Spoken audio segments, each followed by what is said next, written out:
નીલમ સવારે 5 વાગ્યામાં ઉઠી જતી અને રાત પડે ને 11 વાગ્યા પછી જ માંડ એને પલંગ નસીબ થતો. એ એક પ્રાઇવેટ કંપનીમાં નોકરી કરતી હતી ને લગ્ન પછી એણે એની નોકરી ચાલુ જ રાખી હતી. પણ એના સાસરીવાળાને તો એની નોકરીથી કોઈ લેવા દેવા જ ન હતી. એમને તો બસ એના પગારમાં જ રસ હતો.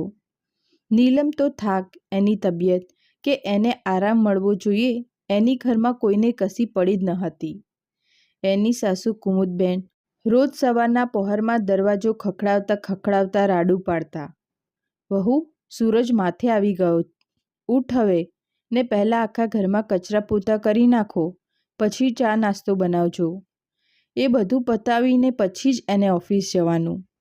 નીલમ બિચારી ઊંઘ ભરેલી આંખે ઊભી થાય ને કાંઈ પણ બોલ્યા વગર કામે વળગી જતી. લગ્ન પછી શરૂઆતના દિવસોમાં એને એવું લાગતું હતું કે ધીમે ધીમે બધું થાળે પડી જશે, પણ કાંઈ સરખું ના થયું. એનો હસબન્ડ રોહિત દર મહિને એનો પગાર આવવાની જ કાગડોળે રાહ જોતો, પણ ક્યારે એણે એવું ના પૂછ્યું કે તું આખો દિવસ આટલું વહેતરું કેવી રીતે કરે છે. એની નણદ રીમા તો આખો દિવસ હાથમાં મોબાઈલ લઈને પલંગ તોડતી હોય અને જેવી નીલમ ઓફિસ જવા તૈયાર થાય ને એટલે રીમા જાણી જોઈને પોતાના કપડાં એની સામે ફેંકીને કહેતી, "ભાભી, સાંજે આવો ને ત્યારે આ ધોઈ નાખજો, મારી પાસે ટાઈમ નથી હો." નીલમ સવારનો નાસ્તો બનાવતી, બધાને ચા આપતી, વાસણ ઉટકતી ને આખા ઘરની સાફ સફાઈ કરતી. આ બધું પતાવીને પછી એ બિચારી દોડતી દોડતી ઓફિસ પહોંચતી. ઓફિસમાં 8 કલાક ઘસાયા પછી જ્યારે થાકી પાકી ઘરે પાછી આવતી ત્યારે એને એમ થતું કે કદાચ આજે તો કોઈ એને પૂછશે કે કેવું રહ્યું, ઘરમાં થોડીક તો મદદ કરાવશે. પણ જેવી એ ઘરમાં પગ મૂકીને ત્યાં જ એની સાસુની રાડ સંભળાતી, "વહુ, રસોડામાં આવો, રસોઈ બનાવવાની છે, અમે બધા તમારા જ ભરોસે બેઠા હતા." એક દિવસ ઓફિસમાં ઉપરા ઉપરી મીટિંગો ચાલતી હતી એટલે એને ઘરે આવવામાં થોડું મોડું થઈ ગયું. તો એના સસરા કિરીટભાઈ ગુસ્સામાં લાલચોળ થઈને બોલ્યા, "નોકરી કરવાનો આટલો બધો શોખ હતો તો ઘર કેમ માંડ્યું? ઘર પહેલાં આવે ને નોકરી પછી." નીલમે તો બિચારીએ ચૂપચાપ માથું નમાવી દીધું, પણ એની અંદર કશુંક તૂટી રહ્યું હતું. એ રાતે બધા ખાઈ પીને પોતપોતાના રૂમમાં ભેગા થઈ ગયા. તોય નીલમ રસોડામાં એકલી એકલી વાસણ ઉટકતી હતી. હાથ આખા સાબુવાળા હતા, કમર થાકની મારી તૂટતી હતી અને આંખો ઊંઘથી ઘેરાતી હતી. ત્યાં જ કુમુદબેન રસોડામાં આવ્યા ને બોલ્યા, "કામ પતે એટલે મારા રૂમમાં આવજે, પગ બહુ દુખે છે, તે જરા દાબી આપજે." નીલમે પહેલીવાર એમની સામે જોયું. એના મોઢા પર થાક ચોખ્ખો દેખાતો હતો, પણ કોઈને કશી પડી જ ન હતી. રાતના 12 વાગવા આવ્યા ત્યારે એ માંડ એના રૂમમાં પહોંચી તો રોહિત મોબાઈલ મચડતા મચડતા બોલ્યો, "મમ્મી ખીજાયા હતા, તે એમના પગ સરખી રીતે નથી દાબ્યા, થોડુંક તો ઘરનું વિચારતી જા." આ સાંભળીને તો નીલમનું લોહી ઉકળી ઉઠ્યું, પણ એને જેમ તેમ કરીને પોતાની જાતને રોકી રાખી. બીજા દિવસે રવિવાર હતો. એણે એમ કે ચલો આજે તો ઘરે થોડો આરામ મળશે, પણ સવાર પડતાં જ કુમુદબેને કામનું આખું લિસ્ટ એના હાથમાં પકડાવી દીધું. કચરા પોતા, આખા ઘરના પડદા ધોવાના, સ્ટોરરૂમ સાફ કરવાનો, બપોરની રસોઈ, સાંજની ચા અને રાતનું જમવાનું પણ. નીલમે એ લિસ્ટને થોડી સેકન્ડ સુધી જોયું, પછી ઘરના ચારેય જણા સામે નજર ફેરવી, જે બધા આરામથી બેઠા હતા, જાણે આખા ઘરનો બોજો એકલી નીલમે જ ઉપાડવાનો હોય. પણ એ દિવસે પહેલીવાર એના મોઢા પર એ લાચારીવાળી ચૂપકીદી ન હતી. એને લિસ્ટ ટેબલ પર મૂક્યું અને એકદમ શાંત પણ સાફ અવાજે બોલી, "હું નોકરી પણ કરું છું ને ઘરનું બધું કામ પણ કરું છું, પણ હવે આ બધું નહીં થાય. હું કોઈ મશીન નથી કે સવારથી રાત સુધી બસ ચાલ્યા જ કરું, મને થાક લાગે છે." એની વાત સાંભળીને તો આખા ઘરમાં સન્નાટો છવાઈ ગયો. નીલમના મોઢેથી "હું કોઈ મશીન નથી" એવું સાંભળતા જ કુમુદબેન તો ગુસ્સાથી લાલચોળ થઈ ગયા.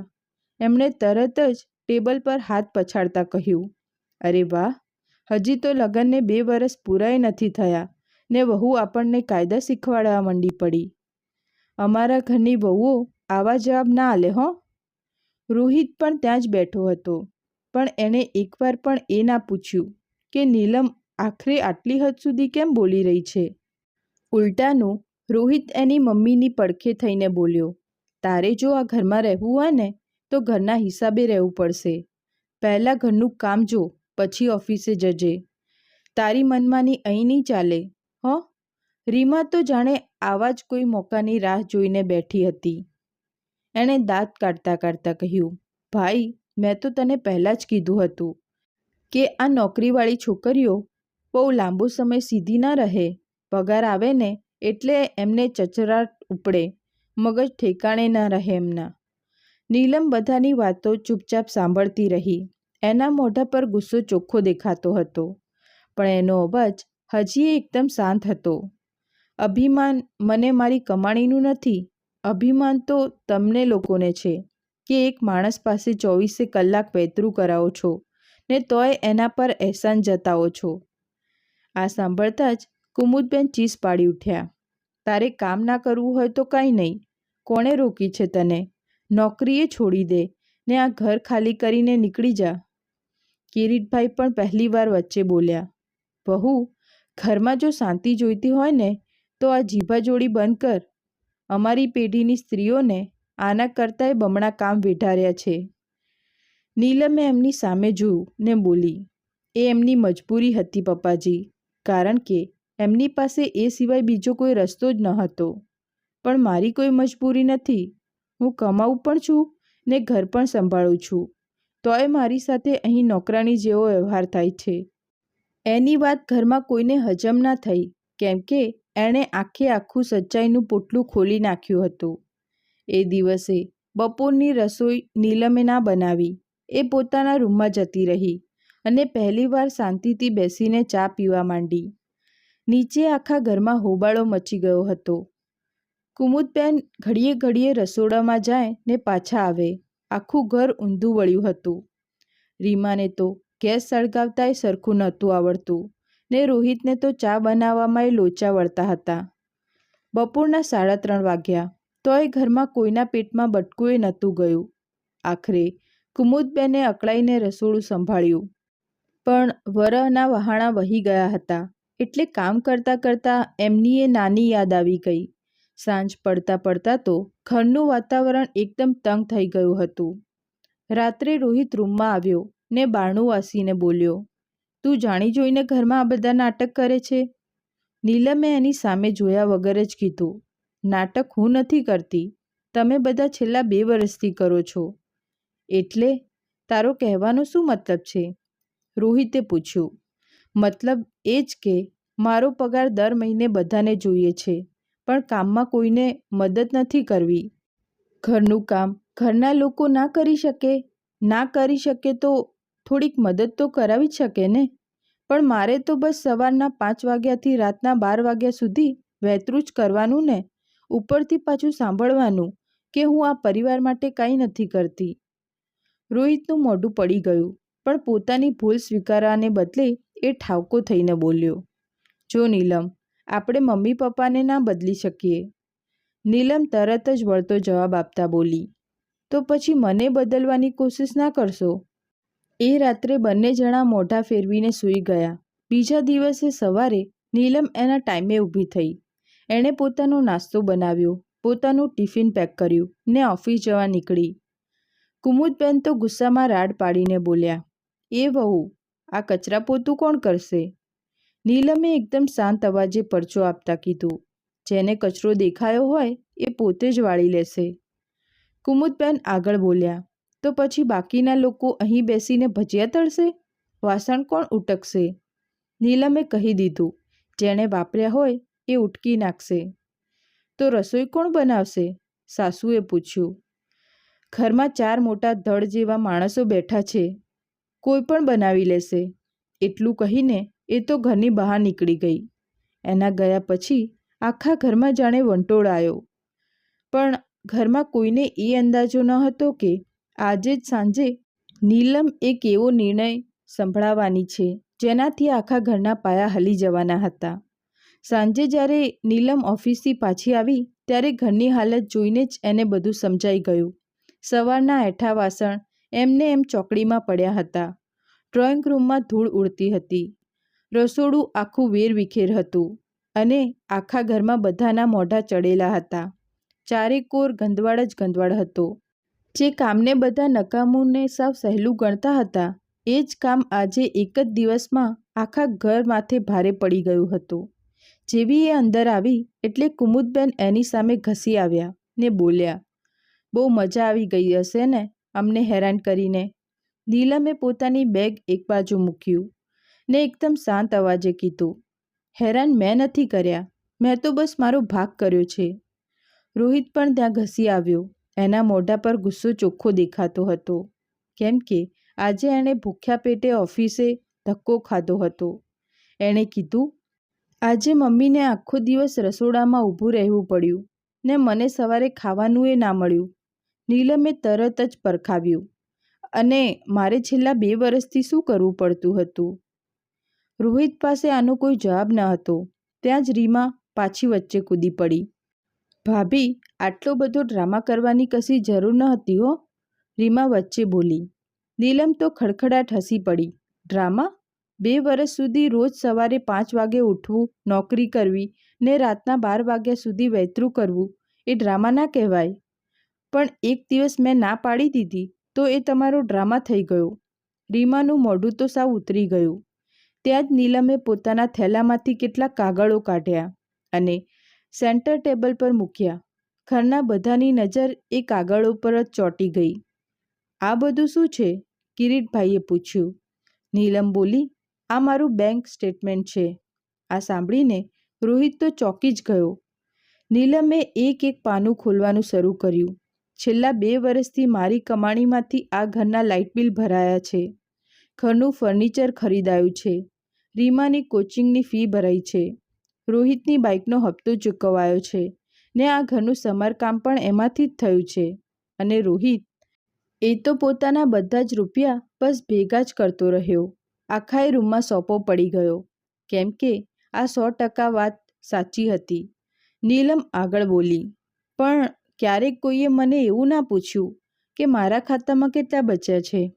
કુમુદબેને વાત વળવાનો ફાંફા મારતા કહ્યું, "તો એમાં શું થઈ ગયું? ઘર પાછળ જ વપરાયા છે ને?" નીલમે પહેલીવાર સાસુની આંખોમાં આંખો પરોવીને કીધું, "ઘર પાછળ વપરાયા સાચું, પણ આ ઘરના લોકોએ મને ક્યારે પોતાની કહીને ના અપનાવી." એની આ વાત સીધી બધાના કાળજા વીંધી ગઈ. તોય કોઈ પોતાનું ભૂલ સ્વીકારવા તૈયાર ન હતું. ઉલટાનું રોહિત ગુસ્સામાં તમતમીને બોલ્યો, "જો તને આટલું બધું ખોટું લાગતું હોય ને તો આજ પછી તારા 1 રૂપિયો ના આપતી. હું બધું એકલો જ સંભાળી લઈશ." નીલમ તો જાણે આ જ વાતની વાટ જોઈને બેઠી હતી. નીલમે તરત જ પરખાવ્યું, "બરાબર, તો આજથી મારી કમાણીનો 1 રૂપિયો આ ઘરમાં નહીં આવે." આ સાંભળીને તો આખો રૂમ સડક થઈ ગયો. કુમુદબેન તો જાણે ખુરશીમાંથી ઊભા જ ના થઈ શક્યા. "તારો કહેવાનો મતલબ શું છે?" રોહિતે પૂછ્યું. નીલમ બોલી, "મતલબ સાફ છે. જે માણસની ઘરમાં કોઈ ઇજ્જત ના હોય ને એની કમાણી પર પણ કોઈનો હક ના હોય." રોહિતને એમ હતું કે નીલમ બી જશે, પણ આજે એની આંખોમાં બીકનો છાંટોય ન હતો. નીલમે આગળ કીધું, "અને બીજી એક વાત, મેં મારી ઓફિસની બાજુવાળા વિસ્તારમાં જ એક ફ્લેટ ભાડે રાખી લીધો છે." આ સાંભળતા જ ઘરમાં જાણે જબરો ધડાકો થયો. "શું?" ચારેય જણા એકસાથે રાડ પાડી ઉઠ્યા. નીલમ એકદમ શાંતિથી બોલી, "આવતા અઠવાડિયે હું ત્યાં રહેવા જતી રહીશ. શાંતિથી નોકરી પણ કરીશ, આરામ પણ કરીશ અને એક માણસની જેમ જીવી શકીશ." કુમુદબેન તો ગુસ્સાના માર્યા ધ્રુજવા માંડ્યા. તું અમારા દીકરાનું ઘર છોડીને જતી રહીશ?" નીલમે સહેજ પણ ખચકાયા વગર કહી દીધું, "જે જગ્યાએ બસ વૈતરું જ કરવામાં આવે ને, કોઈ ઇજ્જત ના મળે, એને ઘર ના કહેવાય સાસુમાં." એ રાત્રે આખા ઘરમાં કોઈ ઊંઘી ના શક્યું. પણ સૌથી વધુ જીવ રોહિતનો અદ્ધર થયો હતો, કારણ કે પહેલીવાર એને એ વાતનું ભાન થયું હતું કે જો નીલમ સાચે જ જતી રહેશે ને તો બસ એક વહુ નહીં જાય, એની સાથે એ મોટો પગાર પણ જતો રહેશે, જેના જોરે આખું ઘર જલસા કરતું હતું. અને બીજા દિવસે સવારે રોહિતને નીલમની ઓફિસથી એવા સમાચાર મળ્યા કે એના પગ નીચેથી જમીન સરકી ગઈ. આગલી સવારે રોહિત સીધો નીલમની ઓફિસે પહોંચી ગયો, એ જાણવા માટે કે આખરે વાત શું છે. એના મનમાં ગુસ્સો હતો ને થોડો ડર પણ હતો. એને એમ હતું કે નીલમ બસ ખાલી જીદ કરે છે ને 2-4 દિવસમાં બધું ઠીકઠાક થઈ જશે. પણ ત્યાં જઈને એને ખબર પડી કે નીલમને તો કંપની તરફથી બહુ મોટી જવાબદારી મળી છે અને એનો પગાર પણ પહેલાં કરતાં ઘણો વધી જવાનો છે. ઓફિસમાં બધા એના વખાણ કરતા હતા, એને માન સન્માન આપતા હતા અને એની મહેનતની કદર કરતા હતા. રોહિતને પહેલીવાર એ ભાન થયું કે જે છોકરીને એના ઘરમાં 24 કલાક બસ ઓર્ડર જ આપવામાં આવતા હતા, એ જ છોકરી બહાર પોતાની એક અલગ ઓળખ અને પૂરા સન્માન સાથે જીવી રહી છે. પણ ઘરે પાછા આવતા જ વળી પાછી એ જ પુરાણી કેસેટ શરૂ થઈ ગઈ. કુમુદબેન રોજ કહેતા, વહુએ તો નમવું જ પડશે હો. રીમા કહેતી, 2 દાડા એકલી રહેશે ને એટલે એની મેળે પાછી દોડતી આવશે. કિરીટભાઈ પણ એવું જ માનીને બેઠા હતા કે નીલમ બહુ લાંબો સમય બહાર ટકી નહીં શકે. બીજી બાજુ નીલમ તો પોતાના ભાડાના ફ્લેટમાં મસ્ત રહેવા માંડી હતી. સવારે એના ટાઈમે ઉઠતી, શાંતિથી નાસ્તો કરતી ને ઓફિસે જતી. સાંજે પાછી આવીને મનગમતી ચોપડીઓ વાંચતી, ક્યારેક એની મનગમતી ફિલ્મ જોતી, તો ક્યારેક બહેનપણીઓ સાથે ફરવા જતી ને મળતી. કેટલાય ટાઈમ પછી એને આજે એવું લાગ્યું કે જિંદગી એટલે બસ ખાલી વહેતરું કરવું ને મહેણાટોણા સાંભળવા એટલું જ નથી હોતું. કેટલાય અઠવાડિયા પછી રોહિત એને મળવા આવ્યો. એને કીધું, ઘરે પાછી ચાલને, બધું સરખું થઈ જશે. નીલમે એકદમ શાંત અવાજે પૂછ્યું, ત્યાં એવું તે શું બદલાઈ ગયું છે રોહિત? રોહિત સાવ મૂંગો થઈ ગયો, કેમ કે હકીકત તો એ જ હતી કે ત્યાં કશું જ નહોતું બદલાયું. બધું પહેલાં જેવું જ હતું. ના સાસુની વિચારધારા બદલાઈ હતી, ના નણંદના લક્ષણ બદલાયા હતા અને ના તો રોહિત પોતાની જવાબદારી સમજી શક્યો હતો. આ વાતને કેટલાય મહિના વીતી ગયા. વચવચમાં વાતચીતો થતી, સમજાવવાના ફાંફાએ પણ મરાયા, પણ દર વખતે વાત ત્યાંની ત્યાં જ આવીને અટકી જતી. ઘરના બધા એવું જ ઈચ્છતા હતા કે નીલમ પાછી આવી જાય, કારણ કે એનો પગાર આવતો બંધ થઈ ગયો હતો એટલે હવે બધાને એની ખોટ બહુ સાલતી હતી. પણ હા, એ પાછી આવે તોય રહેવાનું તો એણે પેલા જૂના ગુલામીવાળા રસ્તે જ, એવું બધા ઈચ્છતા હતા. આખરે એક દિવસ નીલમે આખરી નિર્ણય લઈ જ લીધો. એણે કીધું, સંબંધ બસ ખાલી નામથી નથી ચાલતો રોહિત, એ તો માન સન્માનથી ચાલે છે અને જ્યાં માણસની કોઈ ઇજ્જત ના હોય ને ત્યાં સાથે રહેવાનો કોઈ મતલબ જ નથી. થોડા સમય પછી બંનેના છૂટાછેડા થઈ ગયા. જે દિવસે કોર્ટના કાગળો પર છેલ્લી સહી થઈને એ દિવસે નીલમની આંખોમાં આંસુ ન હતા, પણ એના મોઢા પર એક ગજબની શાંતિ અને સુકૂન હતા. એણે કોઈને બદલવાની કોશિશ નહોતી કરી કે ના તો કોઈને નીચું દેખાડવાનો પ્રયત્ન કર્યો હતો.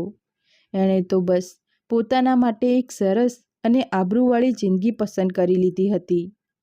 બીજી બાજુ રોહિતનું ઘર ધીમે ધીમે મુશ્કેલીઓમાં ઘેરાવા માંડ્યું. હવે ઘરમાં સવારથી સાંજ સુધી ઢસરડો કરનારું કોઈ વહુ નહોતી રહી ને ના તો મહિને પેલો પગાર આવતો હતો જેના જોરે આખું ઘર જલસા કરતું હતું. જે લોકોને એવું લાગતું હતું ને કે નીલમની જગ્યાએ કાલે સવારે કોઈ બીજી આવી જશે, એમને હવે બરાબરનું સમજાઈ ગયું હતું કે કોઈની મહેનત અને ઇજ્જતની ખોટ ક્યારે પૂરી કરી શકાતી નથી. થોડા વર્ષ પછી નીલમે પોતાની મહેનત અને દમ પર એક નાનું પણ મસ્ત પોતાનું ઘર ખરીદી લીધું. એ પોતાના કામમાં આગળ ને આગળ વધતી ગઈ, નવી જવાબદારીઓ સંભાળતી ગઈ અને પોતાની શરતો પર જિંદગી જીવવા માંડી. હવે એના મોઢા પરની હસી કોઈના ઓર્ડર કે મંજૂરીની મોહતાજ ન હતી.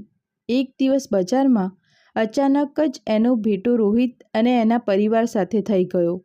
એ બધા પહેલાં કરતાંય વધુ થાકેલા અને હારેલા દેખાતા હતા. ઘડીકવાર માટે તો બધાની નજરો નીચે ઢળી ગઈ. નીલમે બસ ખાલી હોઠ પર એક નાનું અમથું સ્મિત આણ્યું, નમસ્તે કર્યું ને આગળ નીકળી ગઈ. આ વખતે એના પગલામાં કોઈ ભાર કે લાચારી ન હતી, કારણ કે જે દિવસે એણે પોતાને મશીન ગણાવવાની ના પાડી દીધી હતી ને, બસ એ જ દિવસે એણે પોતાની જિંદગી સાચા અર્થમાં પાછી મેળવી લીધી હતી.